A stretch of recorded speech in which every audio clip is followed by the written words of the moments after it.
Everything seems familiar, but it's brand new. Paul Whelan, a Marine veteran, was arrested in Moscow on Friday. He could face between 10 and 20 years if he is convicted.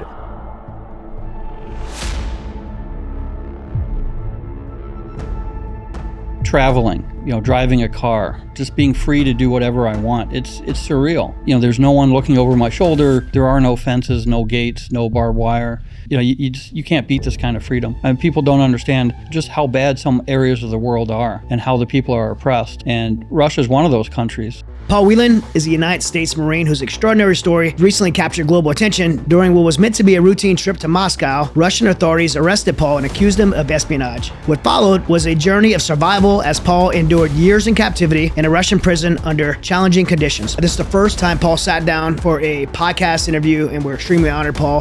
So welcome to the show. You've had an incredible, crazy journey, and you've displayed incredible resilience and just a posture and tone in which you're sitting here today after only being released a few months ago. It was a homecoming more than 5 years in the making. Paul Whelan, the longest held of 3 Americans wrongfully detained in Russia, finally back on U.S. soil. Tell us about the abduction. I mean, it came out of nowhere. The day I was abducted, a friend of mine, we were in my hotel room, we're getting ready after touring the Kremlin. Another friend of mine came to the hotel room unexpectedly. He came in and he has a flash drive and he said, "Hey, these are photos and videos from earlier in the year when you stayed, with my family." And I said, "Okay, whatever." When he gives it to me, I put it in my pocket. I'd known him for 10 years. I had no reason to doubt him. 5 minutes after he gave me the thumb drive, the door opens with this person opening it. Oh, so the guy that gave you a thumb drive actually opened the door.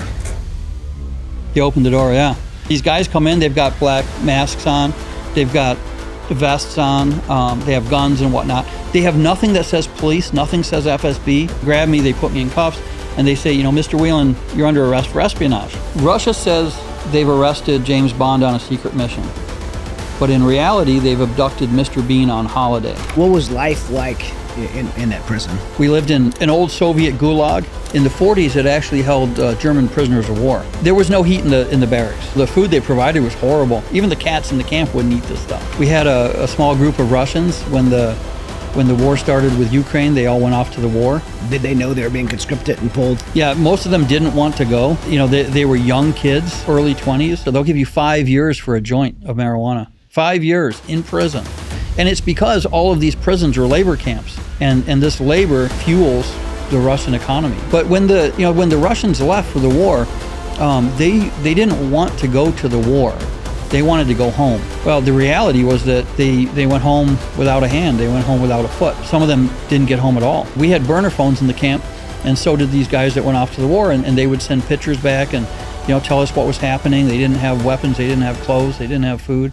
And, it was unbelievable. WNBA star Brittany Griner is being detained in Moscow as tensions ratchet up between Russia and the U.S. over the invasion of Ukraine. Tonight, pressure builds on President Biden to broker a prisoner swap with Russia to free basketball star Brittany Griner. You're hearing that America's starting to negotiate this release, and you're being left behind. What were you thinking? It was quite difficult, and don't forget that in April of 2022, Trevor Reed, a Marine, had been arrested. So the U.S. had 3 people the Russians wanted. Maria Butina was given a light sentence and sent home. Trevor Reed is traded for Konstantin Yurchenko. So that leaves Victor Bout that the Russians want, and Russia's got Brittany and myself. So the U.S. is saying, well, the Russians want Krasikov from Germany. We don't have him. We have Bout. We'll do a 2-for-1. And the Russians said, no, we'll trade Paul for Krasikov, and we'll trade Victor for Brittany. The efforts of the U.S. government to dissuade that didn't work, and the trade went through. Brittany for Victor.